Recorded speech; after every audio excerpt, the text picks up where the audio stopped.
So as I'm sure most people have already noticed, 90% of the Man United fan channels out there have become, or already were for most people, extremely toxic. In the quest for views, online fame, notoriety, and the riches and the super chats and the ad revenue that comes with it, people out there are putting out absolute rubbish, scraping the bottom of the barrel, and when people call them out on it, they're still somehow trying to defend what they're doing. Let's get into the first example. First up, to bat is Mr. Adam Matic of Forever United TV. So if you just watch the first 7 seconds of the video right now, we could already tell he was going in with the attitude of trying to garner a negative reaction. Let's see how many players let on and respond to us coming out the mix zone after United win 2-0 against Park. We won in Europe. Yes, these players surely must be happy. See, just watch that right there. These players surely must be happy. Basically trying to imply that if they don't communicate with him, there's surely something negative going on behind the scenes. Oh yeah.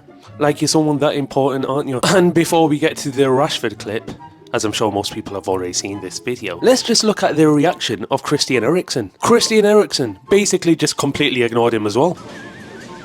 Go on, Christian, lad. Go on, mate. But because there's not been a massive campaign against Eriksen for the last few years, and there's no hive mind to tap into by criticising Eriksen and his attitude, the reaction of Eriksen was completely overlooked. And now just look at the difference with how he greeted the other players and how he greeted Rashford. Go on, lad. Superb, mate. Go on, mate. Go on, Diogo, mate. Alright, Marcus. Nothing like how he greeted the rest of them. The Manchester lad, the only one who didn't let on. Yeah, mate, just because he's from Manchester doesn't mean he's obligated to talk to you. Head down. Everyone else has actually, you know what, just let on. Yeah, high five, fist pump, something like that. But the one player that you expect to understand, nothing. To understand what exactly? Please explain. And by the way, mate, he didn't have his head down whilst he was walking past you anyway. Marcus. He was just looking straight ahead and actually gave you a slight glance as he walked past. And as one commenter under his video put, nicely put, when you're walking and you're focusing on reaching somewhere and someone unexpectedly just calls you, they may not have the reaction to reply at the same speed. So yeah, if you're supposedly a neutral, unbiased channel, why not call out Eriksen for basically ignoring you as well? And you know what else makes me laugh about these fan channels? Adam Matic, even Saeed TV, even Mark Goldbridge, all of these United guys, is that they all claim to hate the mainstream media. Oh, and United People's TV. Yeah, so they all claim to hate mainstream media. Welcome to the never-ending circus that is Manchester United's media coverage. Hated, adored, never ignored. Today we're pulling back the curtain on the media's obsession with painting United in a negative light. But they do exactly what the mainstream media do. Oh, and Football Series as well, another toxic guy. They latch onto any, even the most minuscule of non-stories coming out of United, and they then proceed to make about 1 million videos on that story. So if the mainstream media are vultures, by constantly talking about United, by constantly talking about rumours, by constantly apparently shitting on United, are these supposed United fans with United fan channels not just as toxic or even more toxic, I would say? Because as even supposed fans, they're just piling onto the negative pile-on? Ten Haram is personal, mate. And anyone who is Ten Hag in now, mate, come and find me. I'm in the car park now. Do you know that unmanned vessel that went to the moon this week? The land of the sheep. You're obsessed with this moon land. I know. You've been going on about it all day. Moon landing. We've been on about it all day. They should have put Ten Hag on it because he's in Moo Land. This guy, absolute Moo Land. I've been saying when this was embarrassing again for Man United. There's no way. That's the way I would butter this up, right? Right then, it's time for us to talk about Steve Nicol and Craig Burley and them bells at ESPN FC, because boy do they have a problem with Manchester United. United bring views, United bring clicks, United bring stories.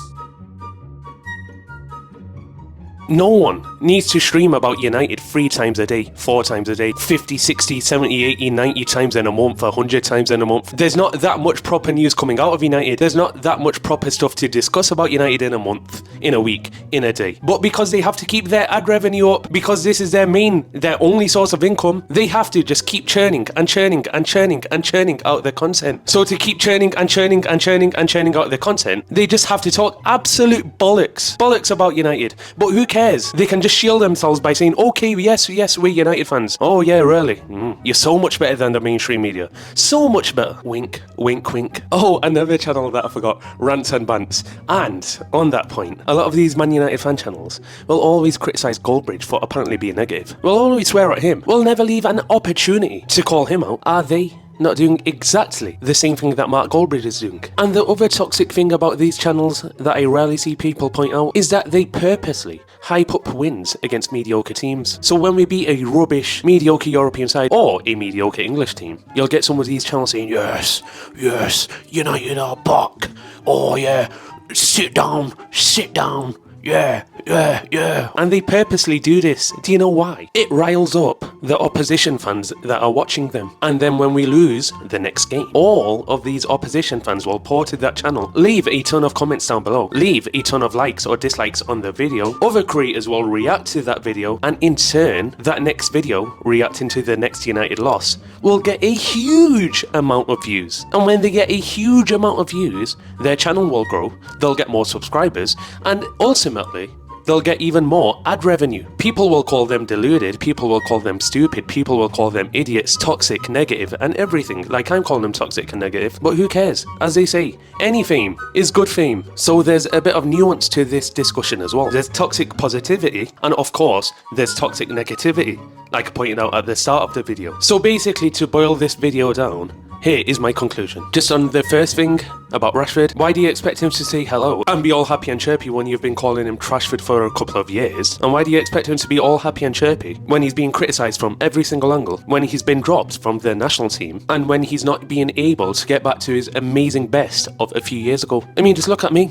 When I used to play football at school, or used to play cricket at school, or at my local club, if I did one thing wrong, one little tiny thing wrong, I used to be massively pissed off. I wasn't happy after a game if I made a tiny mistake. So why should Rashford be all happy and chirpy and everything, even if we have won, if he's not happy with his performance? Why should he basically be a clown for your clown show on your channel? And furthermore, most channels out there, most football related channels, and even just channels in general on YouTube, are either trying to become big by acting as idiotic, as loud, or as obnoxious as possible, or they're trying to become big by doing the exact same things that they criticize the media for, screaming 1 billion times a day, latching onto any little tiny tidbit, whether authentic or not, about the club that they proclaim to love, Manchester United. So if the media are vultures, they too are vultures. Football content is massively oversaturated, and in the end, YouTube itself is massively toxic.